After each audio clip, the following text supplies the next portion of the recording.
Thank you for having me, and I want to start by saying this is a joint work with Michael Roysdon and D, who are trapped in North America, and Julian Haddad and Ellie Putterman, who are here.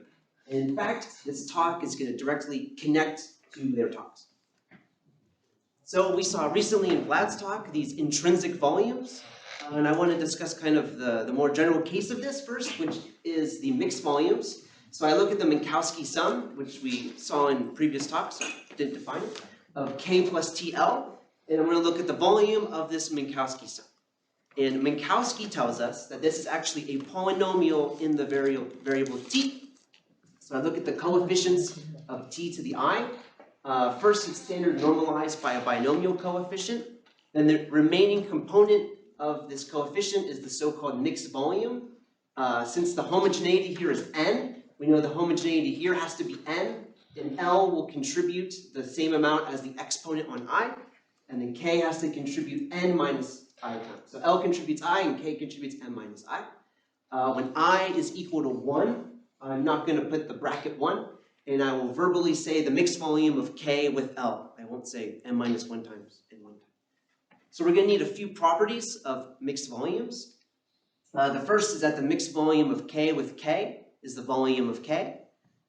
The second is that mixed volume is translation invariant. So if I shift any of the bodies, then from the translation invariance of the Lebesgue measure, this number stays the same. And we also need this interaction with the set of n by n non-singular matrices. So if I have a matrix T on all the bodies, it just pops out with a determinant. And this just comes from the standard Jacobian change of variables formula. In particular, this implies the mixed volume of K with L is the same as the mixed volume of minus K with minus L. And finally, there's going to be a particular mixed volume that will appear a few times, and that's the mean width, which we saw actually in the previous talk, essentially. And that's actually the mixed volume of the ball with K normalized by the volume of the ball. Okay, so now that I have this preliminaries done, I want to start with this natural question. How symmetric can a convex body be? So I say K is essentially symmetric if K is equal to minus K, and I say it's symmetric in general if its center of mass is somewhere else, or more formally, that means I can translate it so it becomes centrally symmetric. So a possible candidate for a symmetric version of a convex body is its difference body. So K plus minus K. So for example, if K is essentially symmetric, then its difference body is just 2K. So you can like test. Is it essentially symmetric? Do I get 2K? So here's a picture I think I stole from Julian. So I have an isosceles triangle K, and its difference body, scaled by a half, is just this hexagon. The Busemann-Petty inequality, which we saw earlier in Galina's talk, for example, states that the volume of the difference body of K divided by the volume of K is bounded below by 2 to the n. And there's equality if and only if K is homothetic to minus K, i.e. K is symmetric. What about the upper bound? Well, the upper bound is the so-called Rogers-Shephard inequality. It says that this same ratio is maximized by 2n choose n. Inequality is obtained if and only if K is an n-dimensional simplex. So I remind you, n-dimensional simplex is I take n plus 1 points, they're affinely independent, and I just take the convex hull. So I just connect the dots. Okay, so I want to tell you about a generalization of this procedure by Professor Schneider. So firstly, the covariagram of a convex body is I take 2 copies of K, one is K itself, and one is a translate of K, and I look at the volume of their intersection, and this is a function in X. So for example, there's K plus X, and the covariagram evaluated at this point is the volume of the blue shaded region. And an interesting fact is that the support of the covariagram is precisely the difference body of K, i.e. I can write the difference body not as K plus minus K, but as the set of all vectors in Rn such that K intersect K plus X is non-empty. So Professor Schneider said, what if we just take more intersections? So he defined the nth order covariagram as I take m vectors in Rn, let's call them x1, xm, and then I do the volume of K intersect from I equal 1 to m of K plus xi. So this m tuple of n vectors is a vector in Rnm. In fact, we can actually view it if you want as a n by m matrix, because each of these has length n, it's a column vector of length n. So Professor Schneider said, I'm now going to take the support of the higher order covariagram and call that the mth higher order difference body of K. And then he established this generalized, or this higher order Rogers-Shephard inequality, which states that the covariagram, the higher order difference body, there's so many words here, of the volume of the higher order difference body of K divided by the volume of K to the m is maximized again by this binomial coefficient. Equality is again obtained only when K is an n-dimensional simplex. I want to mention, what am I missing here? I'm missing the lower bound attained from Busemann-Petty when m was equal to 1. So it turns out, whenever n is equal to 2, so you're in the plane, the lower bound is indeed obtained for every essentially symmetric convex body.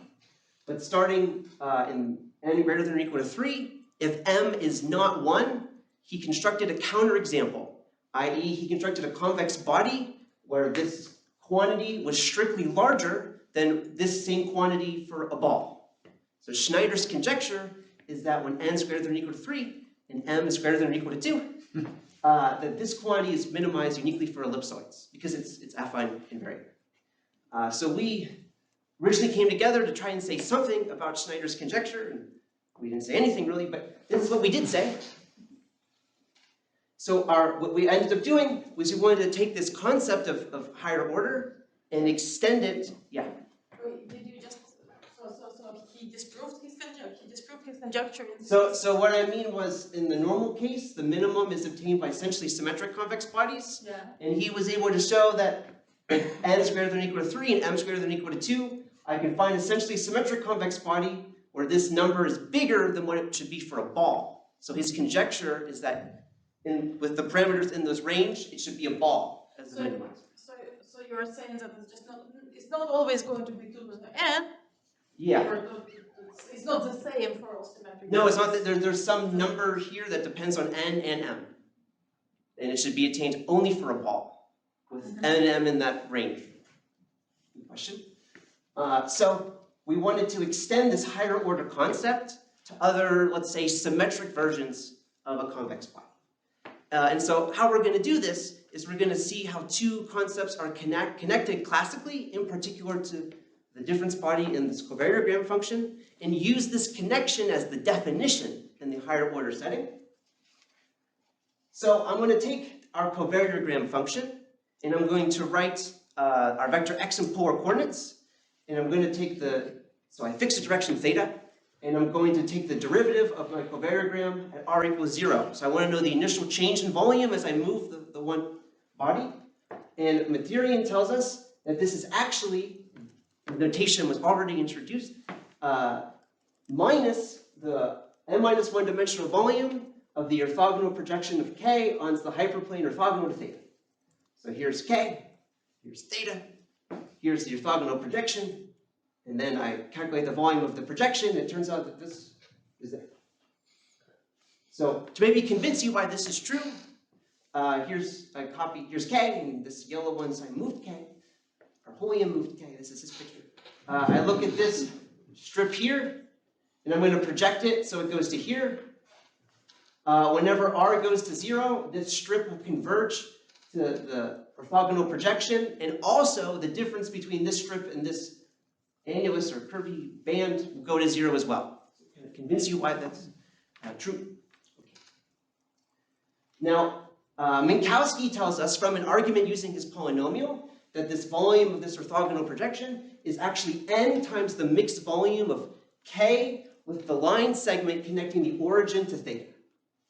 Now there's a formula for these mixed volumes I'm not going to tell you, but it's by Alexandrov, and if you use his formula, you see that this mixed volume is a convex function in the variable theta. Now I remind you that given a convex body k, it's Minkowski functional, or gauge. It's just the smallest number. I have to dilate your convex body k, so I pick up some vector y. So if k is symmetric, this is a norm. So since Alexandrov told us this is convex, it's actually the gauge of some convex body, which is the polar projection body of k. I might just say pi polar k. So here it is. So it's defined via this gauge.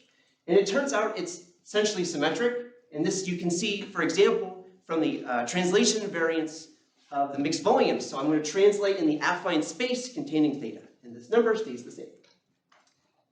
And now from the matrix interactions, okay, this is trivial if you view it as volume orthogonal projection, but let's not view it that way. I view it using these mixed volumes. From the matrix interaction, I get pi polar minus k is equal to pi polar k. And this becomes, I have a minus here, minus is a minus, but then we saw this was equal to this. Okay. So here's our first results. We did the same derivative, but with the higher order covariagram. So we take our direction theta, which is now on the sphere in Rnm. So again, it's an m tuple of n vectors.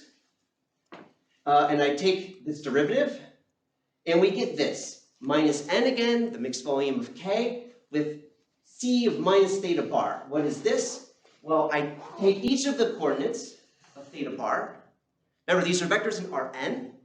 And I connect them with the origin, so now I have all these line segments. And then I take the convex hull of each of the line segments. So I get a cross polytope down in Rn.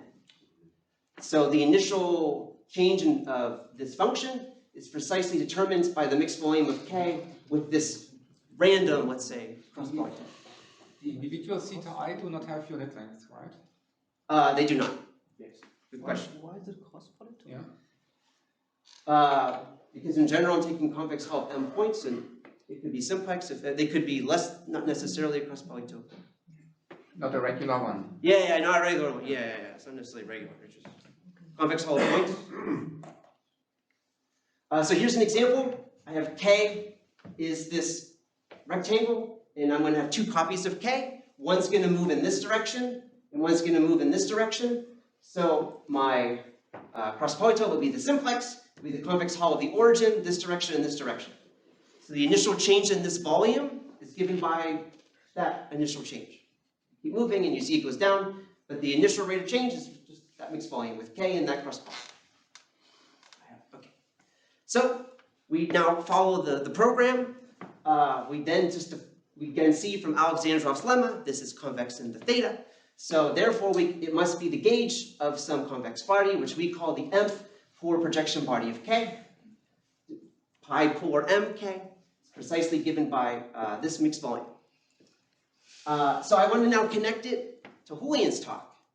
So if I view this theta bar as an n by m matrix, and I define delta m to be the orthogonal simplex in Rm, so it's just I do the convex hull of the origin with each of the canonical basis vectors, then it turns out that this polytope here is actually the matrix multiplication of theta bar with my orthogonal simplex in Rm. So I view this as a collection of matrices of m by 1 matrices. So n by n, m by 1, n by 1. So it will be a convex body in Rm. So in a sequel work to this, we said, well, there's nothing special about the orthogonal simplex. We could put any m-dimensional convex body, say Q or L, containing the origin, and most of this program will work. And we also put P's, LP, but who cares? But then if you do that, you've kind of separated yourself from Schneider's original regime. So Schneider's regime is this particular convex body.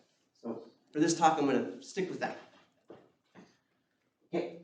So unfortunately, this guy isn't necessarily symmetric, but it at least contains the origin in its interior. Now let's see what we can determine about this guy. So I'm going to take a direction u on the sphere in Rn, and I'm going to embed it up in Rnm by adding a bunch of zeros in the other coordinates. Then I see the gauge of pi polar mk evaluated in this direction equals the gauge of pi polar k evaluated in this direction. So we see if I do the orthogonal projection of pi polar mk onto any of the copies in Rn, when I write Rnm as Rn times Rn times Rn, I get pi polar k. So now the next question is this guy just like m copies of this guy? If the answer was yes, that'd be bad because then it's not so interesting, but don't worry, it's not. I can now find something off the diagonal.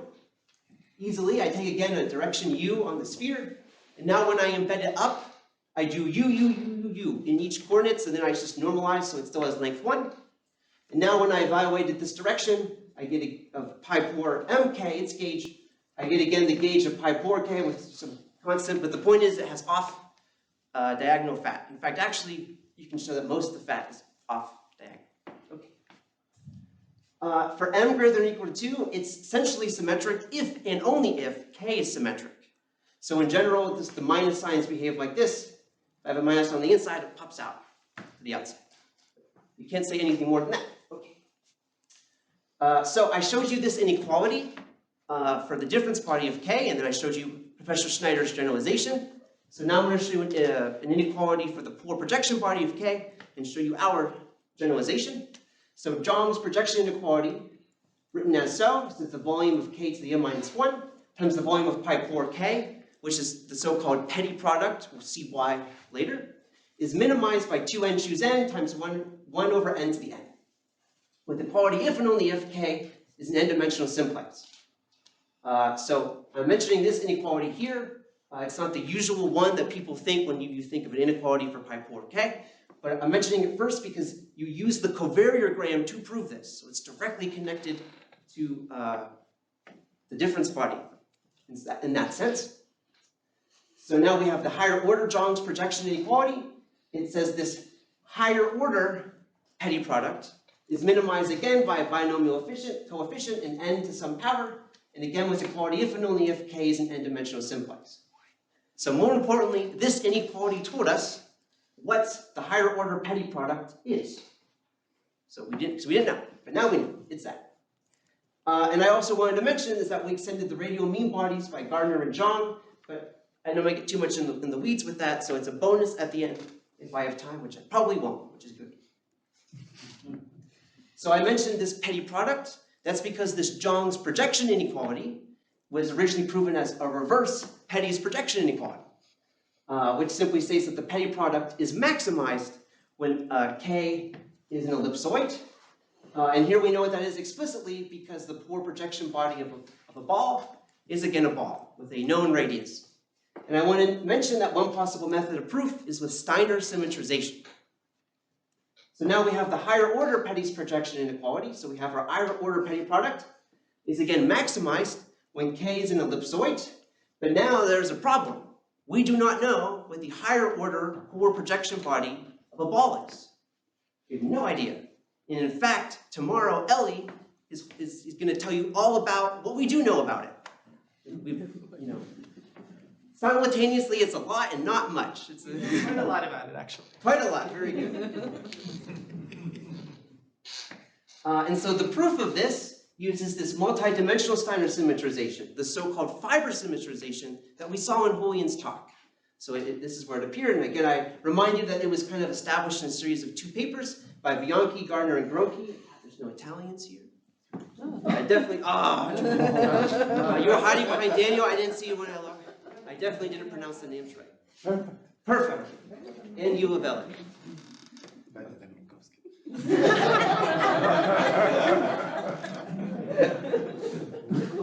So, now we have this guy, and part of the name of this workshop is probability. So I want to work towards some application for probability. So I'm going to tell you what the centroid body of a convex body is. So far I've been talking about convex bodies, but there are these things called star bodies. So first off, we say it's a set is star-shaped if it has the origin, and then for every vector x in the shape, if I connect it, that origin to that vector, the whole line segment will be inside your shape. So every convex body containing the origin is star-shaped, but there are more, like a literal star is star-shaped. And a star body is not only star-shaped, it's compact, and it has a continuous radial function, which I'm not going to mention what that is. Okay. So just like how we had these gauges for convex bodies, for star bodies we have radial functions, but I didn't want to have to use too many functionals in one time. Okay, so we also saw that there were those mixed volumes for convex bodies. Well, there are these dual mixed volumes for star bodies. And I'm not going to give you the formula, but they exist. See, there's the tilde that Vlad was talking about. It's right there. So whenever I set I equal to -1, I write the dual mixed volume of K with L. When K is n plus 1 times and L is minus 1 times. So the total amount is still n, but I'll say dual mixed volume of K with L. So given a star body L in Rn, so L is a star body, you can define its centroid body, gamma L, to satisfy this following change of variables formula. So I take my dual mixed volume of L with the polar projection body of K, where K is a convex body, and the centroid body converts dual mixed volumes into mixed volumes with some constants you pick up. So this dual mixed volume of L with pi polar K is equal to constants times the mixed volume of K and the centroid body of L. So you can use this as the definition, if you wish, of the centroid body. It's the unique one that satisfies this. And in the end, I decided to tell you what the formula is. If you define the support function as so, then the centroid body of L has this support function. And I also want to mention here that this will be important later, is actually the support function of the line segment minus x to x evaluated at u. Now, in this formula, I set K to be the centroid body of L. Then this side just becomes the volume of the centroid body of L. Then I use Petty's projection inequality, and you obtain the Busemann-Petty centroid inequality, which states the volume of the centroid body of L divided by the volume of L is minimized when L is a centered ellipsoid. And I also want to mention that we know that the centroid of an ellipsoid is an ellipsoid. So we know what it is when m is equal to 1. Now, I mentioned probability. How is this tied to probability? Well, I'm going to take some points xi. I'm going to do the convex Hall again of these line segments. I have n points xi. I'm going to do the convex Hall of these line segments again. And these xi are chosen randomly from some star body L independently. This is a random simplex of L, and the expected volume of this random simplex is given by this, by definition. But Petty observed that this is equal to a constant times the volume of the centroid body of L. So the Busemann-Petty centroid inequality is completely equivalent to the random simplex inequality, which says that the expected volume of a random simplex whose vertices are chosen independently from a star body L is minimized when that star body is a centered ellipsoid. Okay. So now we're going to do the higher order setting, and I've presented it in a way that the program is clear. I start with this change of variables guide. So I want to change dual mixed volumes of L in the higher order polar projection body. Now the higher order polar projection operator takes a convex body K in Rn and gives you a convex body containing the origin up in Rn. But the centroid body goes backwards. It takes a star body L in Rnm and gives you a convex body containing the origin down in Rn. So it's kind of like Newton's laws. What comes up must come down. That's how the change of variables work here. And if I were to give you the formula, this is what it is. It's the support function. The support function of the higher order centroid body of L is kind of given by this average of the support function of this cross polytope, simplex, what have you, over L. And being the procedure, I set K to be the higher order centroid body of L. I get the higher order Busemann-Petty inequality, and it's minimized not when L is a centered ellipsoid, but when L is the higher order polar projection body of an ellipsoid. And we don't know what that is, so that's all you can really say. Okay, Ellie's like, we kind of know, but we don't. So now here's our probability application. So now I'm going to fix a convex body K in Rn, and a star body L up in Rnm, and I'm going to take my vector x, which has coordinates x1 up to xm. It's a random vector that's distributed inside L. But here's maybe the interesting part, is I do not assume the coordinates are independent. So that's maybe what's different than the usual models where they always assume you're choosing points IID. We're not doing that here. So it turns out the expected volume of K in this random cross polytope, where the x's are chosen from a star body L, is equal, so I mean this is definition, but it turns out it's equal to the mixed volume of K with the centroid body of L, or minus L, up to, it's because of that pesky minus signs on the C minus theta bar before. Okay? In particular, if I say K to be the ball, then this shows you the mean width of the centroid body of L, higher order centroid body of L, is equal to the expected mean width of a cross polytope whose vertices are chosen from L. And I want to really emphasize here that we can choose the vertices independently. So here I just have a minor restriction on x1 here, or dependently. So here I'm allowing the coordinates to interact. So literally no restrictions at all. Then here's our result. If I let Kn be the class of convex bodies in Rn, and S and M be the class of star bodies in Rnm, then I'm going to take look at a functional that takes a convex body K and a star body L to the expected volume of K in this cross polytope, whose vertices are chosen from L. And there's some normalizing factors, but if you don't like that, just set volumes equal to 1, just for homogeneity purposes. Then this is uniquely minimized when K is an ellipsoid and L is a dilate of the higher order centroid body of K. So to maybe make some more sense out of this, let's take a particular ellipsoid. So if I take K to be the ball, it turns out its gauge is just a multiple of the mean width of this cross polytope. Then our result becomes that the expected mean width of a cross polytope, whose vertices are chosen from our star body L, is minimized when L is precisely a dilate of the higher order projection body of the Euclidean ball. And this result's really cool because we made up these convex bodies and it actually solved the problem, which was really neat. So I think I'm essentially out of time. Right? Yeah. So thank you very much.